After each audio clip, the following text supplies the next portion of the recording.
Whitney Cummings went on her latest Good For You podcast basically to say, I am not botting my views, relax. And I'm not gonna lie, the way she explained it did not fully put my mind at ease. Not because everything she said was impossible, but because the whole thing felt like one of those situations where the explanation is technically plausible, emotionally defensive, and still somehow doesn't quite pass the vibe check.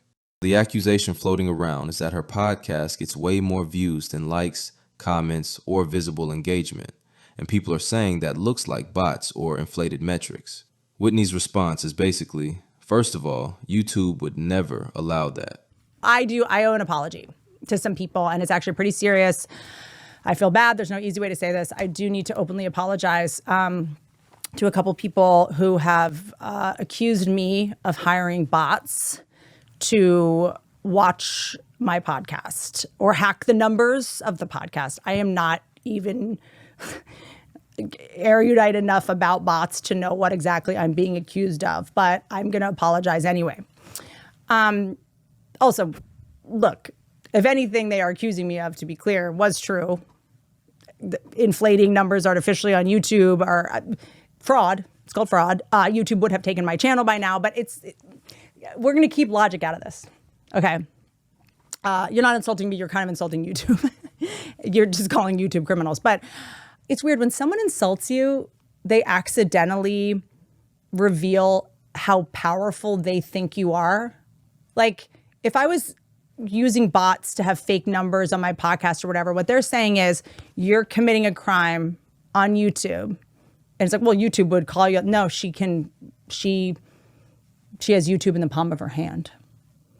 YouTube doesn't. YouTube, when she says, I'm committing a crime, well, if you don't keep my crimes up, you'll see. And they're like, okay. Like if I commit fraud and then I have so much power that I convince YouTube to not take my channel down, like the company's like, okay, fine, we'll just fold. Rather than have Whitney be mad at us. Like, why don't we do that? If you're ready to tank your channel, we could get into that. Can you get away with doing that? Well, no, because YouTube is tracking the traffic on your channel like a hawk. In her mind, accusing her of botting is basically accusing YouTube of being incompetent at its own business. And on paper, that makes sense. YouTube is not some mom and pop website running off vibes. It's a massive data company that lives and dies by ad trust. If someone was openly running bot farms to juice numbers, yeah, you'd expect the platform to step in. But here's the thing. Platforms catching fraud is not the same as platforms catching every form of manipulation immediately. We've all seen cases where weird stuff goes on for a long time before it gets flagged, especially when there's money involved and ads are being paid for. Which brings us to the second part of her explanation. Whitney admits she's promoting her videos through Google Ads. She literally compares it to buying a billboard for a sitcom. The methods that you're using to advertise your channel are methods that were presented to us and we were guided through the process. Oh, nice. We can tell you what we do from YouTube. Which is I work my hiney off to try to make these episodes since January, like not squeaky clean. I say a lot of wild stuff, but there's certain things you just can't say and then be suggested. Like we're doing like manual review from YouTube. They can watch the episode and go, hey, like if you leave this thing in about, naming the people that you believe abused Shirley Temple with their home addresses, we can't suggest this to other people in YouTube. Do you want to cut it? And I'll go, fine, yes. And then we can use Google Ads and pay them, which everybody pays to advertise everywhere. I mean, it's like having a billboard for a sitcom. It's like someone 10 years ago seeing someone having a billboard for a sitcom, be like, they're using billboards to promote their show. Like feed the thumbnail of the show to as many screens as possible. That's right.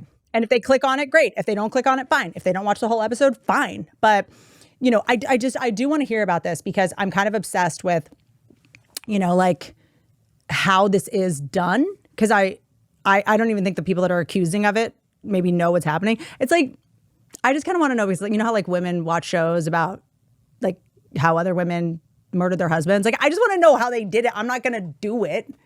They're not just pushing the exposure of the thumbnail to a bunch of people. The bot situation is literally a warehouse full of iPhones that are coded to comment on your show. Then she explains the low comment numbers by saying she auto-blocks tons of words to keep hate and cringe out of her feed, which also helps the algorithm keep recommending the video. So people might be watching, but their comments never show up. But we don't have that many comments. That's the other thing, is that people go like, oh, you're using bots to do comments. I'm like, well, here's the thing. We do auto block comments.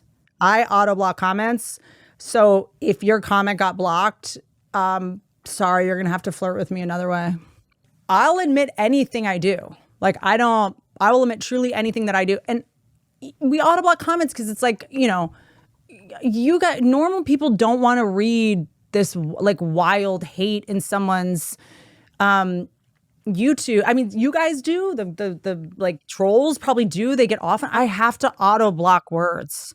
Okay. I'm sure you can guess which the words are, but I can't say any of them on YouTube or my video won't get suggested in the algorithm. Right.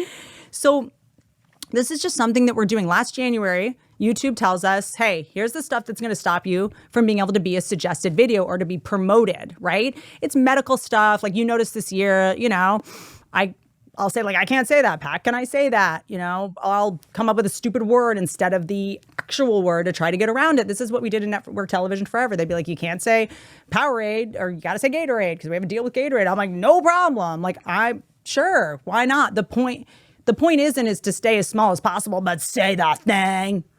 I'm saying Powerade. No one tells me what to do, even though you're my boss. Like, so I kind of just treat YouTube like my boss or like the network because that's what it is. So now we get suggested to more people, and, maybe it's doing better also because the very thing that I'm doing to try to get suggested more might actually just make the show better. I'm not like going on rants about things about which I know very little.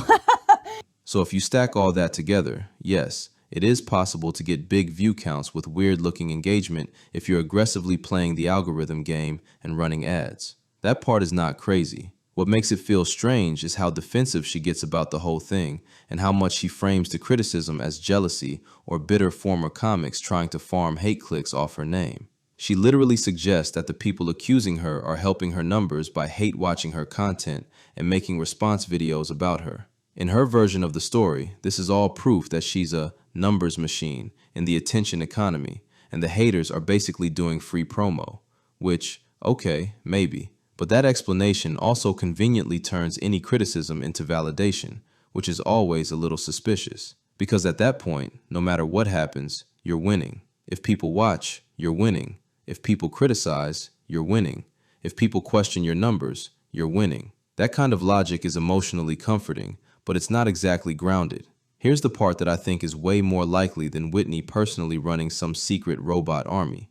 If anything shady is happening, it's probably someone on her team, some marketing person, some growth consultant, some digital expert who swears they know how to juice the algorithm, doing stuff behind the scenes that Whitney herself might not fully understand or even be aware of. That happens all the time in entertainment. The star doesn't touch the back end, the team does, and the star just sees the charts going up and assumes everything is clean. And that's not even an accusation of evil intent. It could literally just be aggressive ad strategies, weird traffic sources, sketchy promo services, or algorithm loopholes that technically aren't bots, but functionally act like artificial inflation. The internet marketing world is full of gray areas, and most celebrities are not deeply versed in how that stuff actually works. They trust the people they pay. I'm sorry. I'm sorry that you have to talk about me. Because when you talk about yourself, nobody listens.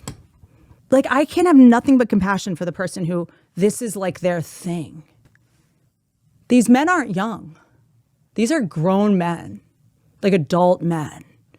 Like, we might be going to war, you guys. And let's all just pray that these people will not be drafted. Pray that they just keep clacking about me, Googling my numbers and counting my comments, because we can't have these people on the front lines. They'll be like, hey, wait, some of these soldiers look like robots. That drone strike was totally botted. Yeah.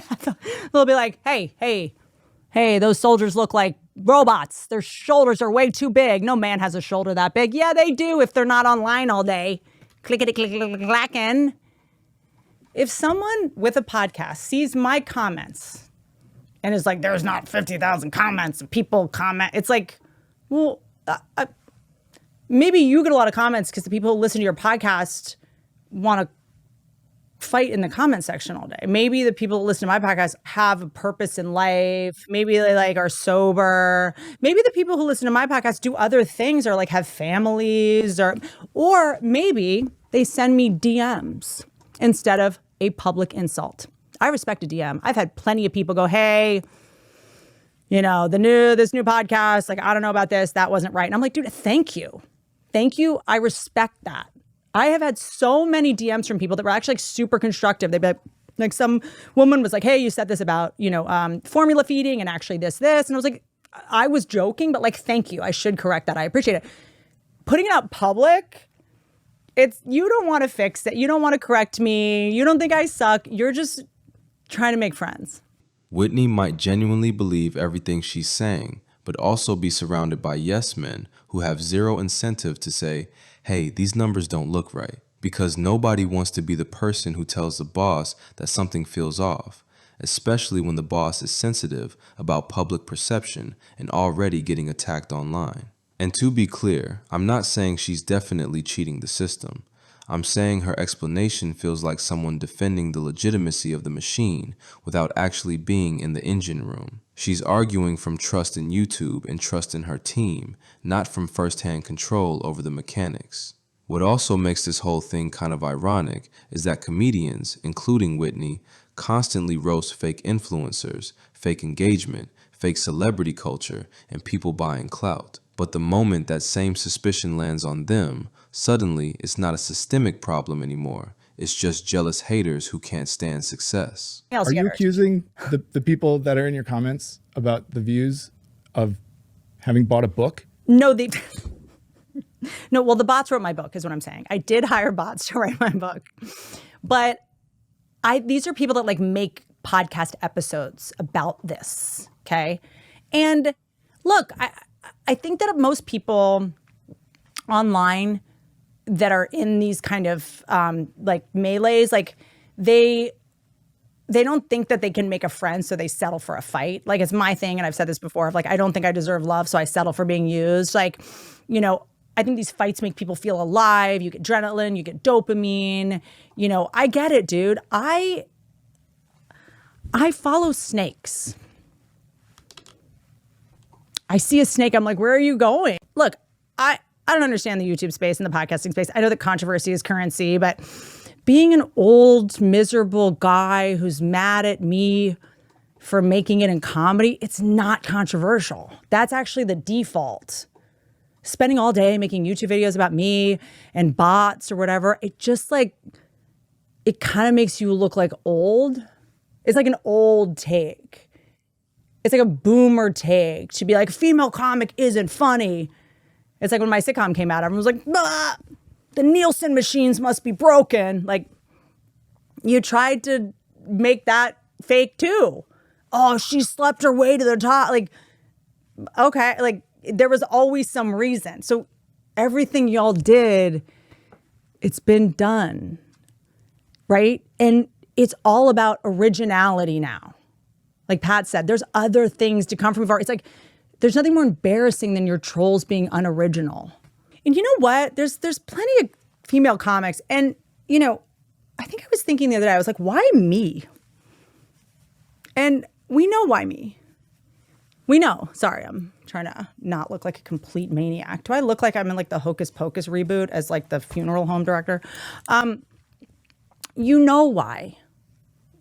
You know why you're trolling me about this, because you know it will hurt my feelings. You know I'm nice. The most telling part of the whole podcast isn't the technical explanation, it's the emotional energy. She sounds bothered, like genuinely irritated that people are questioning her legitimacy, which is understandable, but also kind of revealing. Because if the explanation were that airtight, you'd expect more calm confidence and less, how dare you even suggest this? At the end of the day, the truth is probably way less dramatic than people want it to be. It's probably not some evil mastermind plot, and it's probably not pure organic growth either. It's likely a mix of aggressive promotion, algorithm gaming, filtered engagement, and maybe some sketchy marketing tactics that live in the gray zone of technically allowed but ethically weird. And that's the part Whitney doesn't really address.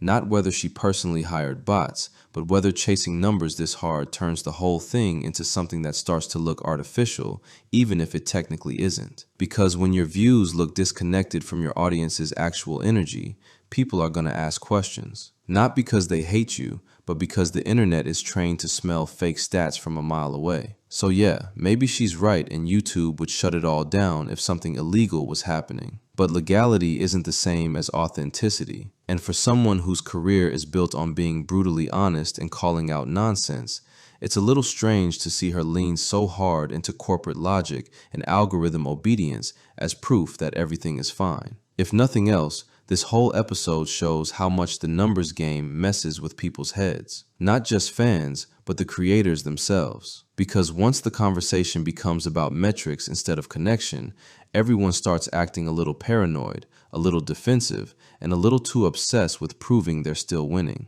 And that might be the most honest part of the whole situation. Not whether Whitney is botting or not, but how much modern comedy careers now live and die by analytics dashboards instead of actual audience trust.